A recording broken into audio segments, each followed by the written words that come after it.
Hey Waffle Gang, I do hope you're well. My name is Mark and today we're checking out some more Reddit stories, and if you do love a Reddit story, why not consider hitting that like, subscribe, maybe that notification bell too. But let's crack on with today's first story. Now, today's first story comes from Necessary Light and says, am I the arsehole for telling my niece that her brother will always mean more to me than her and won't help more than what a normal aunt would, like it did for her brother? For clarity's sake, the children in this story: Luke, legally OP's son, biologically OP's nephew; Justin, biologically and legally OP's son; Emily, OP's niece; Luke's biological sister, but legally his cousin. When I, 43 female, was 18, and when my sister, 47, was 22 female, at the time I had my nephews, let's call him Luke, with a then boyfriend, now husband. My sister and her husband didn't have any interest in Luke when he was born, so I took the role of taking care of him. I got my grandmother, she's an angel, to watch him while I was in my last year of high school in exchange for me cleaning and cooking for her on the weekends. My parents weren't much help either. They would give me about $100 a month for Luke, and if you have a kid, then you know it's not much. Me and my grandmother were the only ones to take care of him. A year after I graduated from high school, I was kicked out with my nephew because my parents, sister, and her husband didn't want to deal with us anymore. My sister said she wished she never gave birth to him. I immediately went to my grandmother and we went to a family law attorney, and I got custody of him. My sister and her husband signed their rights to me. I live with my grandmother and I went to community college, and my part-time job, she watched my son, Luke. There was a lot of work, especially when my grandmother passed away when my son was 6.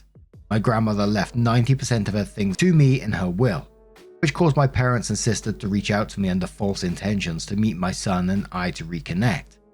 That didn't last long, and I told them they could either act right or never see us again. My dad decided to actually reconnect with my son and I, and now we are close. While my mum and I don't really talk much, but she treats Luke nice. When Luke was 8, both me and my sister became pregnant, and that's when my sister decided she wanted my son back, and started to tell him that me and my husband wouldn't love him anymore because my actual son came along. My husband met my son when he was 5, and we were already together for a year before he met my son. My husband treats Luke like his, and we got married when my son was 7 and adopted him when he was 9, with my son's permission.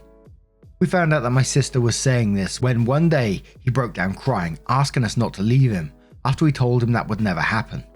He explained what my sister and her husband were saying.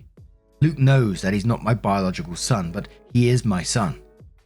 After that, I cut contact with my sister and her husband again and did family therapy and individual therapy for my son. When I had my son, 1 pregnancy, 2 children, I made it clear that our love for him, Luke, didn't change. When my sister reached out about 2 years later, I decided to go low contact with her with the okay with my son and husband. My husband and I live comfortably while my sister and her husband struggle sometimes financially. My kids did extracurricular activities, got the presents they wanted, and went on one big family trip in the summer, while my sister and her husband couldn't afford much. So when my niece was around 9, my sister started making comments about how I needed to pay for this or that for my niece, but I told her it wasn't my job. I gave my niece the gifts she wanted, took her out from time to time, but nowhere near how I would treat my own kids. Now my son, 2nd, is turning 17. My husband and I were talking about getting him a cheap starter car. We did the same for Luke when he was 17. My niece is also turning 17, and apparently my sister told her she was going to get a car too. The thing is, my sister can't afford to buy her a car, so she asked me to, but I told her I wasn't going to buy her a car. I didn't promise her one and that it's not my job to get her one. My sister then got mad and didn't talk to me for a while. When my son's 17th birthday came around, we surprised him with a car. My niece then called me a couple of days later, screaming and crying, asking me why I hate her and why I can't treat her the same as her brother. I calmly told her things were different. Her brother is my son, while she is my niece. I'm her aunt and nothing more. That as an aunt, my job was birthday presents, Christmas presents, and showing up when it mattered. That was it. That her brother will always be more to me than she'll ever be. And my niece started yelling at me again, telling me that I'm being unfair, and hung up. My sister then called me to berate me how I need to do more. I told her if she wouldn't have promised a car to her or my money to my niece, none of this would have happened. It's been a couple of days and I'm getting calls from some family and some of my sister's friends calling me a bitch and some other things.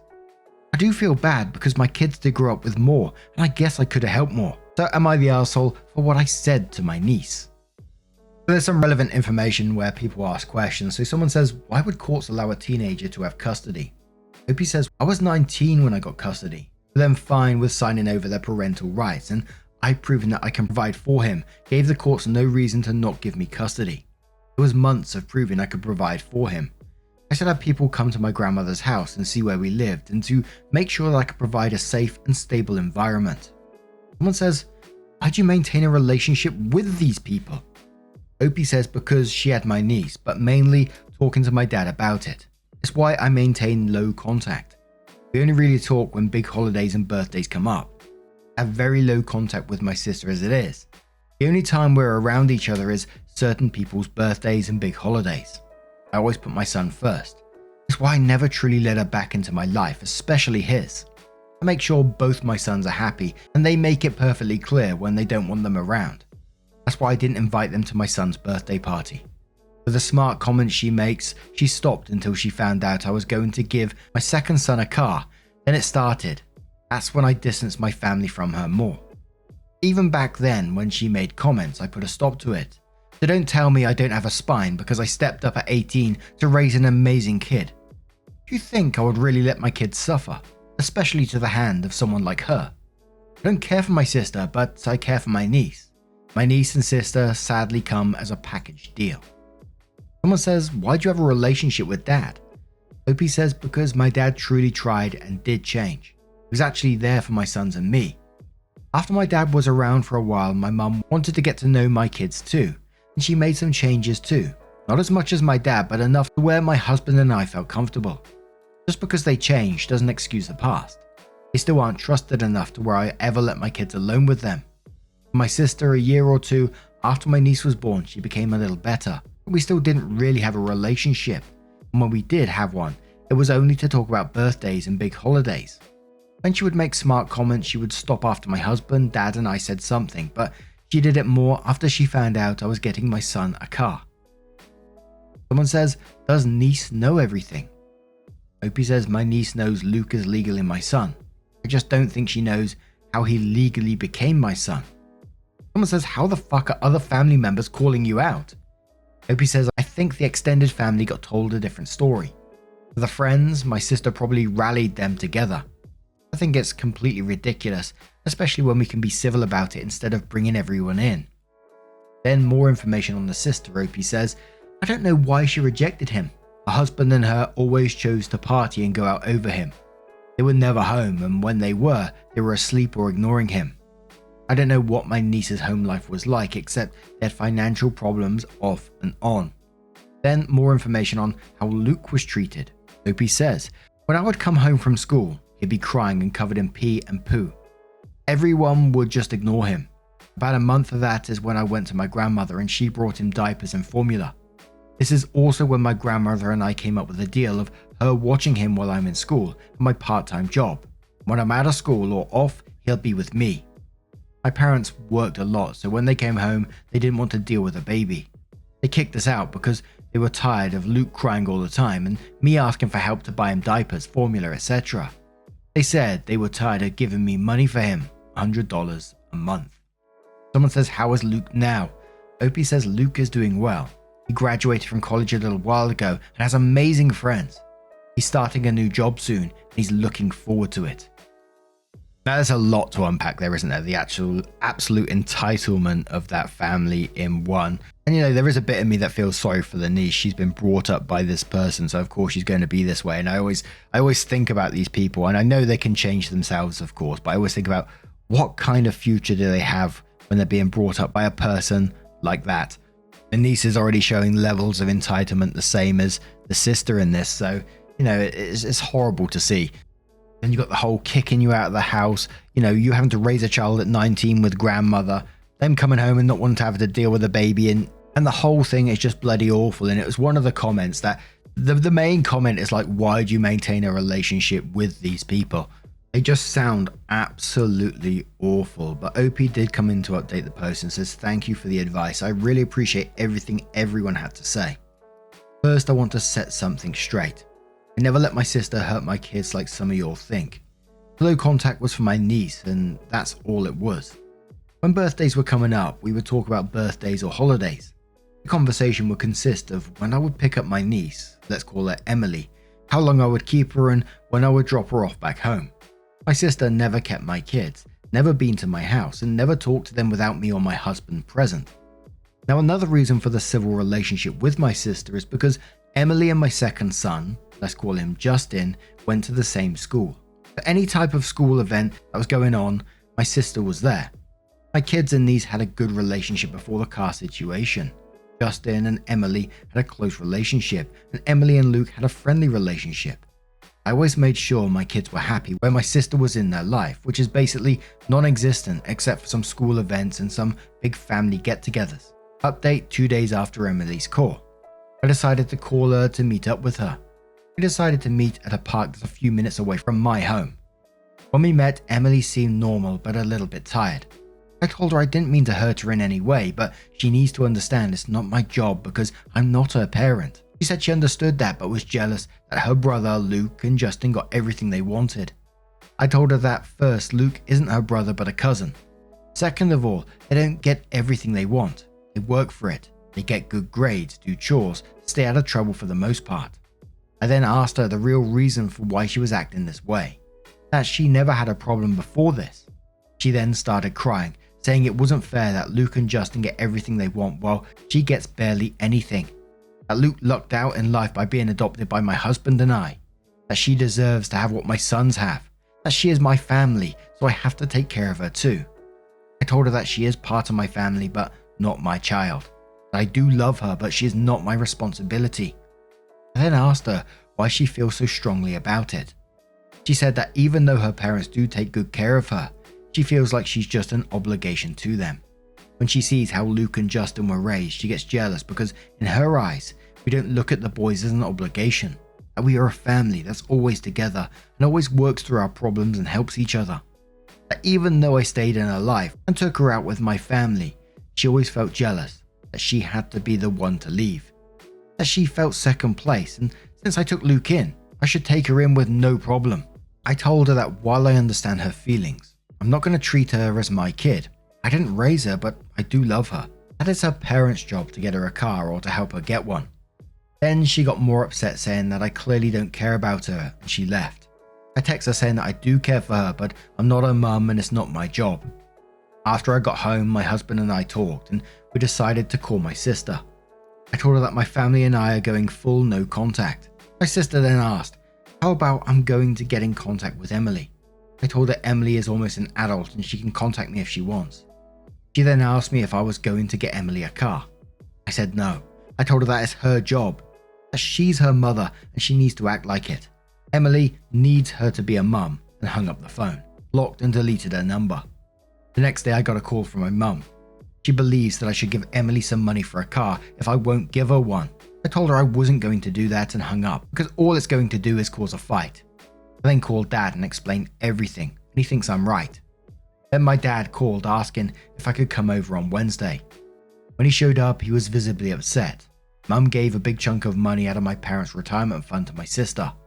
This has caused my parents to have a huge fight, which led my dad to packing a suitcase and staying in a motel for a bit. Now I'm going no contact with my sister and mum. I'll be going low contact with my niece for now. Thank you again for the advice that everyone had given me. But after that post, someone comes in and says, on Emily deserving unconditional love. OP responds saying, I didn't say she doesn't deserve unconditional love. Luke also doesn't see her as a sister but as a cousin. To him, the only sibling he has is Justin. I hope she gets the love she wants, but I can't give it to her. What do you think I should do then? I do love Emily, but I don't see her as a daughter. For me, I have 2 kids and that is it. Emily isn't my child. I do feel for her, but I can't help her like she wants. She's not unwanted. Just because I don't want to be a motherly role for her doesn't mean she's unloved. She's loved by many people that are family and are not. Information on Luke and Emily's relationship. Luke has an okay relationship with Emily. They have a regular cousin relationship. Justin and Emily had a really close friendship. Luke doesn't think of her as a sister but as a cousin. Justin is the only sibling to him and that's how he feels. He knows what's going on and he agrees with me. All their life they never had a problem with being cousins. This is the first time she's called him her brother. Luke doesn't think of her as a sister at all to him. He has one sibling and that's Justin. Someone says, did she specifically ask you to act motherly towards her? Opie says, she wants me to treat her how I treat my own kids. She says she wants my family life for herself. Having dinner all together, going out on the weekend to have a family day, joining us for our yearly family vacation. She wants my husband and I to attend her school things, celebrate her like we celebrate our kids. She wants to come over more, to be an equal to our kids. Overall, she wants to be treated like how I treat my kids. But around 2.5 months later, Opie comes back in with a new post and says, about a week after the post, I decided to talk to Emily. We decided to meet at my home. I asked everyone not to be home because I wanted her and I to talk privately. When she showed up, she didn't really want to look at me and I asked her if I could give her a hug. She nodded her head and the minute I hugged her, she cried. She said she was sorry for how she acted and I told her she didn't need to apologize. I asked her about how her parents treat her again to understand more about what's going on. She told me that her dad treats her well and he tries to spend time with her, but he's busy because he works 2 jobs. While my sister is home more, she usually just keeps to herself and doesn't really like to be bugged. I then asked her if she feels like she's being neglected. She said no, just sometimes they don't have family time that much because her parents argue a lot, especially about money. That sometimes her mum does make her feel like an obligation, but she knows that they do love her. I then asked her about the money my mum took from the retirement fund. She said that she and my sister were going car shopping soon. I then brought up her calling Luke her brother and if she feels that way about him. She says she sees him like a cousin, and she thought if she played the brother card, I'd feel inclined to help her. She then explained that even though they are biologically siblings, they are cousins and will always be cousins. I then asked her if she knew how I ended up adopting Luke. She said that she knew and her dad had explained what they did. Apparently my sister sugarcoated it while her dad told her the blunt truth. It was complete truth that he told her. Luke only sees her as a cousin also. So Luke only has one sibling and that's Justin. I then spoke to her about seeing a therapist that we would pay for. My husband agreed. She said she would think about it. I then asked her if she would like to do a fun day out with me on Saturdays. She got excited and said she would really like that. That weekend we went on our first day out. We went to this restaurant that she's been wanting to try. We had a good time. I then took her to a bookstore because she loves to read and I bought her a couple of books that she's been wanting. When Emily and I were supposed to have our second weekend out, I had to cancel because Justin ended up in the hospital. While at football practice, he started wheezing a little bit and he took his inhaler, but didn't wait the appropriate time. He then got tackled, which knocked the wind out of him and caused him to have a bad asthma attack. This happened on Friday, and Justin stayed at the hospital till Sunday. Emily and I were supposed to go out on Saturday, and that morning I called her and told her I had to cancel. Before I could tell her why, she started yelling at me saying I never cared about her, and hung up the phone. I tried calling back, but it went straight to voicemail. Then I sent her a text saying that I didn't mean to hurt her, but Justin was in the hospital, and that we can have our day next weekend. I never heard back from her. I gave up on reaching out to her after a couple of days.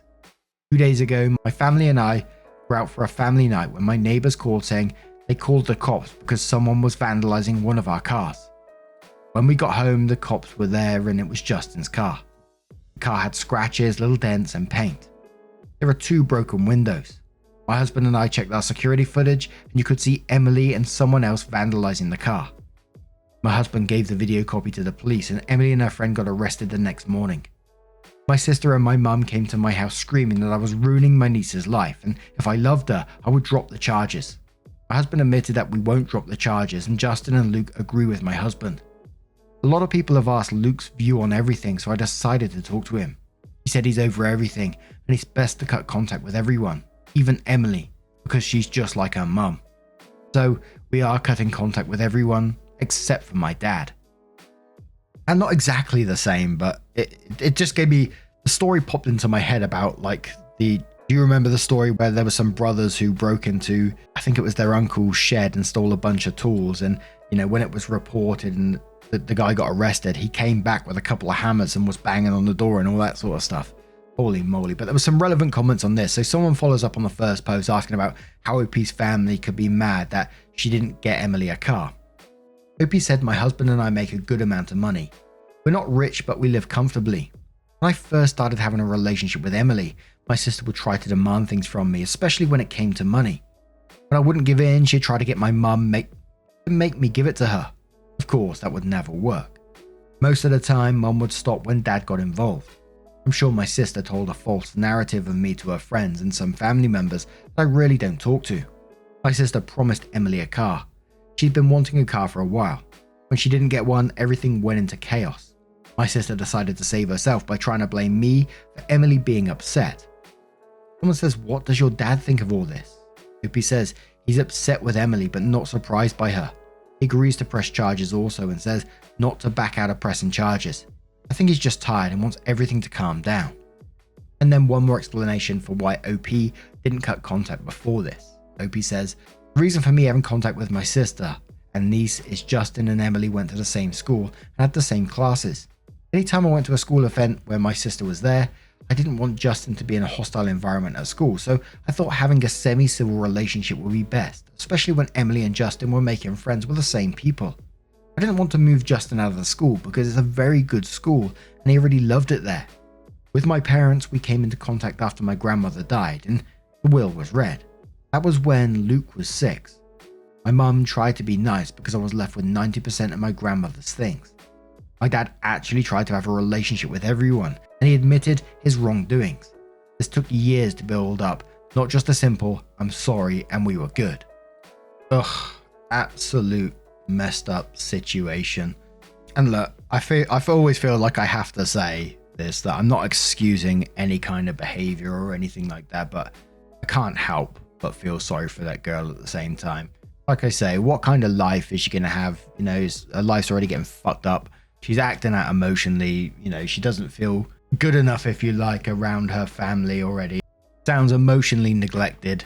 Mother sounds like a right ass. Starts to finally build some kind of relationship with the OP and then destroys it within the same post as well. I mean, it's sad, isn't it?